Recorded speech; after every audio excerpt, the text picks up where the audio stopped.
Hello friends, welcome back. तो चलिए शुरू करते हैं। चैप्टर की स्टार्टिंग में लिनारी सोचती है पता नहीं ये काम करेगा या नहीं। कहती है अगर तुमने मुझे फोर्स किया घर जाने पर तो मैं तुमसे शादी नहीं करूंगी। ये सुनकर रिकी बहुत शॉक हो जाता है, ऐसा कि उस पर आसमान टूट पड़ा है। रिकी कहता है लेकिन मैं ये एक्सेप्ट नहीं कर सकता कि तुम हमेशा मर्दों से घिरी रहो। लिनाली कहती है सिर्फ 1 साल, मैंने फादर से डील की है, सिर्फ 1 साल के लिए मुझे यहाँ रहने दो। रिकी प्लीज मुझे 1 साल के लिए रहने दो।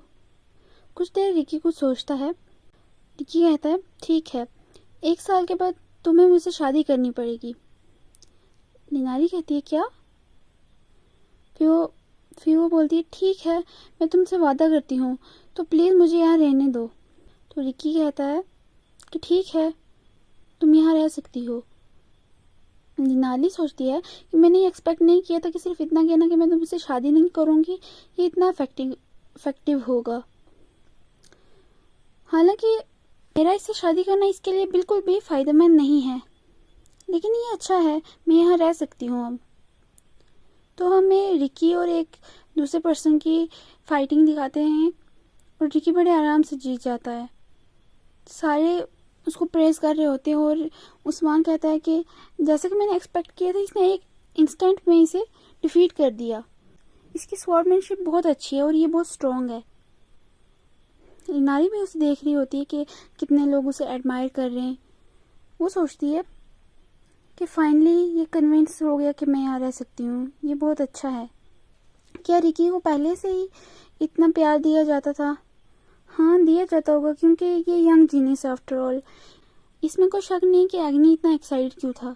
जब से हमारी एंगेजमेंट हुई है ये हमेशा फ्रंट लाइन पर रहा है और बहुत बिजी रहा है अपने वर्क के लिए।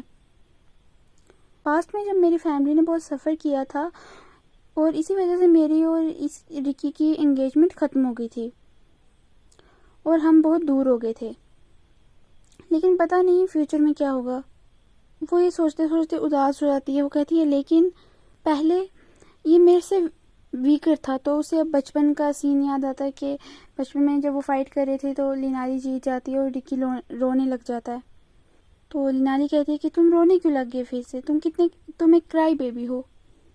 रिकी रोते रोते कहता है कि क्योंकि लिनाली को स्ट्रॉन्गर पीपल पसंद है ना। तो लिनाली स्माइल करते हुए कहती है हाँ, मुझे स्ट्रॉन्गर पीपल पसंद है, मुझे रोते हुए लोग नहीं पसंद।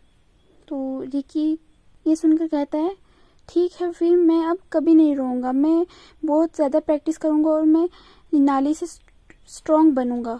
लिनाली ये सोचते हुए स्माइल कर रही होती है कि पहले वो कितना क्यूट था। मैं नहीं जानती कि कब वो इतना लंबा हो गया और स्ट्रॉन्ग हो गया, लेकिन मेरा इम्प्रेशन रिकी का उसी वक्त का है जब वो छोटा सा था, बहुत क्यूट था। लिनाली अपनी स्वॉर्ड पकड़ते हुए कहती है लेकिन अब मैं इसके वर्दी बिल्कुल भी नहीं हूँ। वो बहुत सैड हो जाती है। इसके बाद हमें प्रिंस दिखाते हैं। प्रिंस कहते हैं कि लियाम तुम अपने कमरे में जाओ। तो वो कहते ठीक है। रिकी पूछता है ज़रा रुको, तुम हाइनेस के कमरे में क्यों जा रही हो? तो प्रिंस कहता है कि क्योंकि मैं और लियाम रूममेट्स हैं। तो लिनारी सोचती है लेकिन मैं नहीं रहना चाहती इसकी रूममेट। तो रिकी शॉक होता है। रिकी कहता है मार्किस का बेटा हाइनेस का रूममेट कैसे हो सकता है? इसके स्टेटस के मुताबिक ये हाइनेस के साथ नहीं रुक सकता, ना ही उनका रूममेट बन सकता है।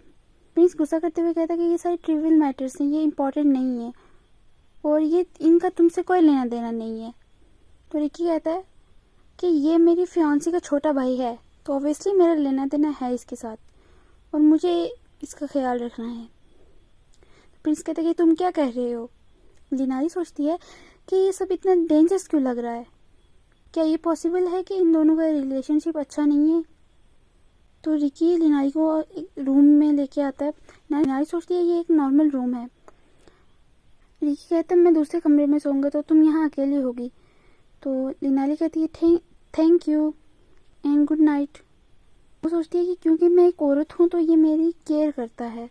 तो रिकी दरवाज़ा बंद करते हुए कहता है मैंने ये एक्सपेक्ट नहीं किया था कि लिनारी भी यहाँ होगी और मैं उसे बहुत पसंद करता हूँ। वो लास्ट टाइम से ज़्यादा क्यूट लग रही है इस बार। ऑल्दो उसके लंबे बाल बहुत ब्यूटीफुल थे, लेकिन शॉर्ट हेयर के साथ भी वो बहुत प्यारी लगती है। वो कितनी एडोरेबल है। जैसे कि गाइस आप देख सकते हैं कि रिकी का बचपन का प्यार है लिनारी, वो बचपन से उसे पसंद करता है। But due to lack of communication ये दोनों एक दूसरे से अच्छे से इंटरेक्ट नहीं कर पाते और ना एक दूसरे की फीलिंग जान पाए हैं अभी तक। रिकी कहता है कि मैंने ये एक्सपेक्ट नहीं किया था कि लिनारी इतने सारे लड़कों के बीच रह रही है और एक आदमी बनकर, लेकिन लिनारी बहुत अडोरेबल है। ऐसा लगता है कि सारे उससे लाइक करते हैं और ये मुझे अच्छा नहीं लग रहा। कहते हैं मैं लिनारी के लिए इतना स्ट्रॉन्ग बना हूँ, मैं उसे प्रोटेक्ट करने के लिए इतना स्ट्रॉन्ग बना हूँ और मैं उसे डेफिनेटली किसी और मैन को नहीं दूंगा। So that's it for today guys. Thanks for watching. Stay tuned for next update. Bye bye.